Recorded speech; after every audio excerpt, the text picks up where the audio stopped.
diagnosis of mental disorders and measures of mental health. So we can look at those together. But it's self-report then. Yeah. Yeah, so again using that terminology, but self-report, but people might be reporting with mental illness, and even they will look at exactly how they're distinguishing that. And languishing, so basically you've now got, these are all people who are reporting some degree of mental illness, using that terminology. Languishing, these lot moderately mentally healthy and flourishing. These are people without mental illness. Languishing, moderately mental healthy and flourishing. And these are saying that each of these different types of physical health issues. So it's the same kind of thing. In terms of that pattern there, any thoughts, initial thoughts there? Go on, Paula. I would have, mental illness and languishing. I would have thought in order to languish, it goes without saying that you have to put mental illness. No, that's the whole point with this, saying that you can have diagnosis of positive mental health, which is what we've got here on the yellow to point that with the leg. Getting really lazy now. I'll turn the lights on over there. Is that what that is saying? You can diagnose people who are positively mentally healthy, therefore flourishing. Languishing, maybe you're scoring low on those kinds of measures. It's not having mental illness. And by mental illness here, we're talking about those kinds of things. You know, diagnostic measures for depression, panic disorder, anxiety disorder, where it really is a problem, it's an issue. So you're not necessarily having those kinds of issues if you're in this group. You're languishing, but there's no report of mental illness. Here people reporting some degree of mental illness in that terminology. I mean, what do you feel as though is the argument trying to be made there? Whether or not you agree with it? Languishing is quite high compared to the two previous groups. Even though there's no mental illness, they're still suffering a lot physically. So you're looking particularly at here, and or here as well. Not the very left one, but perhaps the next two to the left of languishing. Mental illness but flourishing. This one here? So the second, third and fourth group. Second, third and fourth group. These ones here. There's not a massive difference. So languishing people are suffering physically as much as people are mentally ill. I mean, I would say the argument it's trying to make, and I'm saying this in a bit of caution because I'm not sure I'm convinced by it, but just this first, is essentially again, a bit like that previous graph, and that it's much lower over this side, is that you're seeing people who are flourishing are lower in terms of physical. Yeah.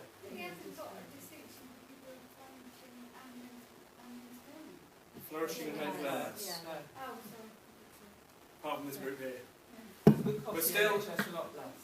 I mean, you're saying these figures again are higher. I mean, the argument you're trying to make is that these are much higher. My initial feeling actually was, I was maybe even sort of seeing this one first of all, thinking, well, over here these do seem somewhat lower than this end.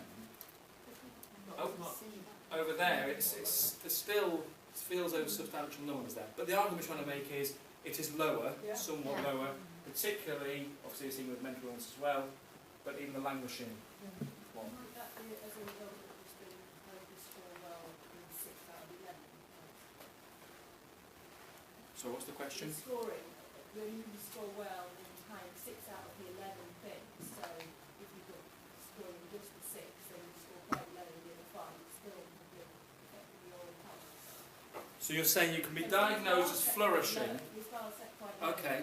To be in the flourishing camp with only 6 out of 11. Okay, so your argument is saying, given that his criteria, in your opinion, feel as though they're relatively low to be flourishing, it doesn't necessarily, by flourishing, and again we can question this notion of what you mean by flourishing, it doesn't have to be that you are on perfect, perfect form and scoring high in all these things. You can still be scoring quite low in a number of dimensions, though still be classified or diagnosed as flourishing. Oh, and therefore you may well be finding that you still. But the argument you're trying to make is that it's lower again. But the argument you started to raise in terms of the implications of that are that if you can help people move away from being languishing, then maybe you're going to solve a lot of other problems in terms of physical health and other psychological ill health. Well, you could also argue that, have they screened out for familial incidents of high blood pressure, physical degeneration that causes arthritis. You know, is there definitely a causal? I know there's a lot of indication that there is a causal relationship between, you know, unhappiness, unhappiness and illness. But some of those illnesses, if you looked at them, you could actually say, well, you know, what was their weight and personal physical fitness like? You know, when they've got high blood pressure, it's nothing to do with the fact they're flourishing or not flourishing, because physically they've not kept themselves in a good condition, or there's a familial. Okay. So at the very least saying, are we really oversimplifying the picture anyway in terms of missing some of the things? So you're raising all fair points with it.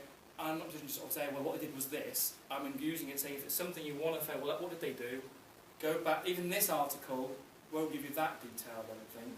You might go to some of the other articles to find out exactly how they measured these things. It's quite possible they didn't, you know, screen for some of those things. Go on, Reece. But then again, someone that's languishing may not be indulging in those sort of activities anyway, so then the relationship pops back up again.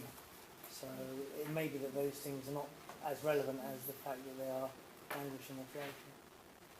Possibly, yeah. So again, these are other ideas you can explore. I mean, the data is trying to argue that I think that there's a causal link, but you could even question saying, well, it's not telling us that, it's an implication is that. Let me just check on the time, because...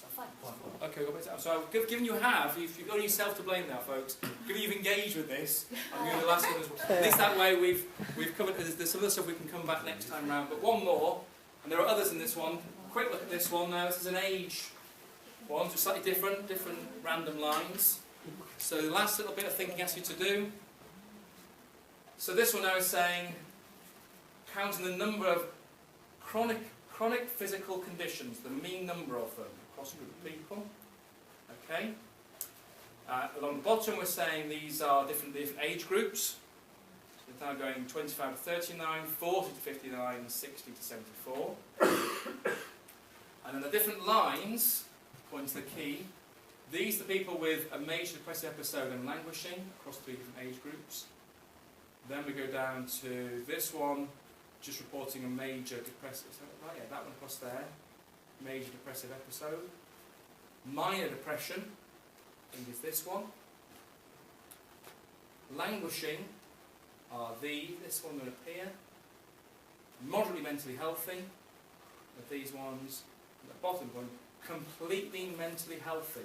I don't understand on here why all of a sudden, I'm assuming that meaning flourishing. Yes.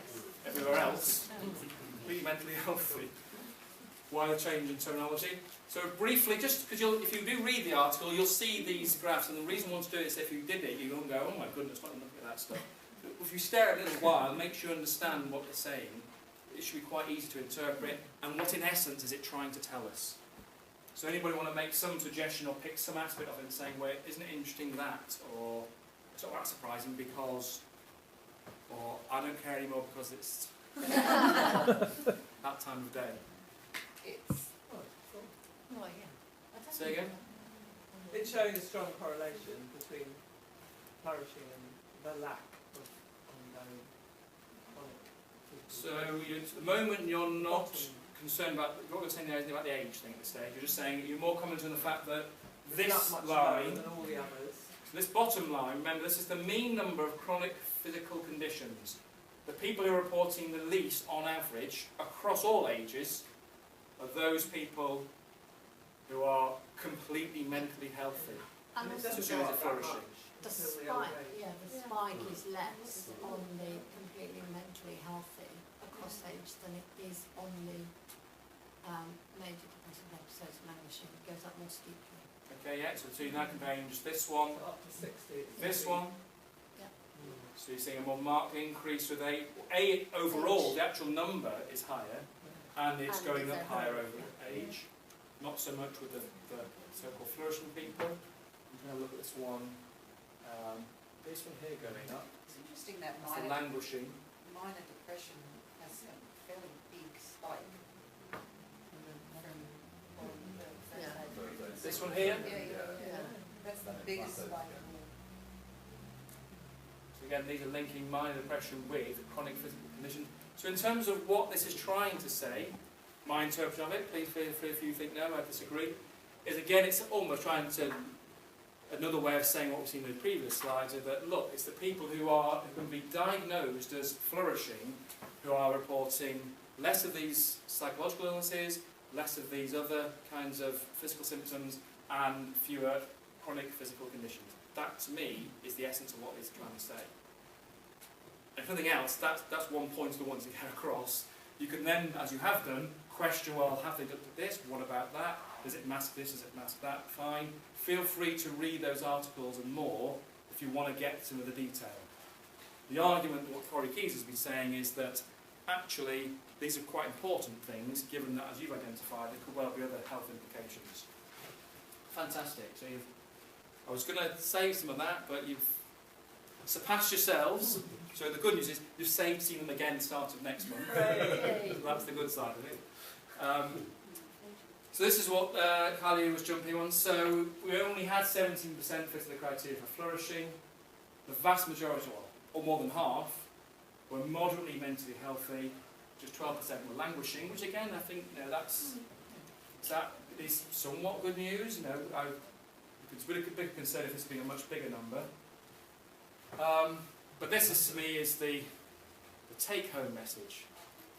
If you were just slept through all those last 20 minutes of discussing these pretty and unpretty graphs on this thing, that's what he's trying to make the point, and therefore thinking this could be key in all of this. Flourishing is the holy grail. And on that bombshell, flourishing is the holy grail. So you'll realise that Ed Diener's work, we only touched upon briefly at the beginning. He's the guy looking at subjective well-being. I do realise we've somewhat skipped over, and is a huge contributor in terms of the research on happiness and subjective well-being. But that's somebody you might want to look at, particularly in terms of things like satisfaction. A lot of the research you'll come across are using some of his measures. That's the one we spent a big chunk of the middle of the day on, Carol Riff. Something you might at least want to look at using one of those measures on yourself, just to see what it's like to complete and what it tells you about yourself. That's a useful way to think through, is this a useful measure or not? And Corey Keyes there, we've started to tease apart a little bit, but share the link with the TED Talk. I'll see if I can find more detail on the kind of methods used to get people to fill in the scales. Is Ed Diener the dad of Robert Biswas Diener? Yep. Yeah, but isn't Biswas Diener married into the family then? Oh, I Might be. thought. No, I thought it was his son. It's his son, isn't it, Robert? So is he? Robert So Denson. is Robert Diener man? Or maybe because His I'll check on wife, this. his wife must be It's his No, definitely I in the thought- family. No, I thought it was his dad, but I might have just made Unless an he's assumption. married. To, I don't. We'll check on that. Ah. His wife's Is that- name? No, because his No, I wife think will be, his wife will be Dina, will be Biswas, and then his son is Biswas Dina. So we think that he is his son. Then. He's definitely Usually in the men family. don't take on their wife's name as the last If it's name. hyphenated though, either one of them could come either now. Yes, It's I could do. hyphenated. What made you think otherwise? Right, before we get into that, we can have this just a minute. So, folks, so the references are there. So we've seen Diener there. This is where you could find that review, actually 3 decades of progress. The satisfaction with life scale is online, and it's literally a 5-item measure. So again, it's another one you want to just look at, given that down the line, you may eventually want to think about what measures are out there if I want to measure people's happiness. And just having some sense of what's out there, that's one that has been used quite a lot. A big part of our discussion today has really kind of skipped over that, with an implicit assumption that it's only measuring a small part of what we might term well-being here. And given we're taking this idea of happiness, moving into well-being, this notion of flourishing. So the Keyes work there, that's one of his early works and earlier pieces that identifies social well-being. More in this one I refer to, but it's going to be I would say there's references there, but it's this one I suggest, that's the one that's on Blackboard. If you're going to start somewhere, I'd probably start with that one. That's the chapter in the Oxford Handbook. And then Riff's work, we'll see, this is the first one, this is where he started looking together. So a lot of the data we've talked about come from this article.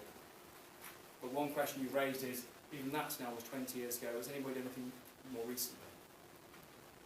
I also said I don't know, so we can look at that. That definition, which we'll probably will return to that at the start of next month, and discuss this idea that there is mental health, simply the absence of mental illness. Because we've seen that Corey Keyes is arguing not, so we can have a bit more to think about that. And on that note,